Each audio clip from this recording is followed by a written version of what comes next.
Welcome to my YouTube channel, Tony Su Vega, your feng shui guru and paranormal expert. Daigdig ng mga panaginip, the dream world.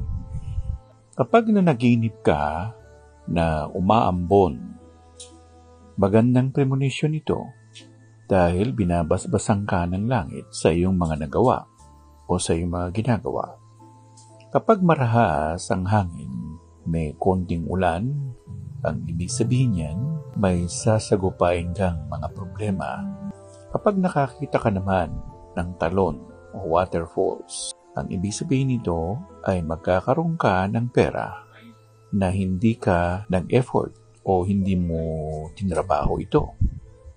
Maaring ito ay isang sugal o maaring ito ay isang badya na ikaw ay mananalo sa lotto game. Kapag naman mayroong mga tubig sa paligid at mayroong malakas na ulan, magkakaroon ng epidemya sa paligid.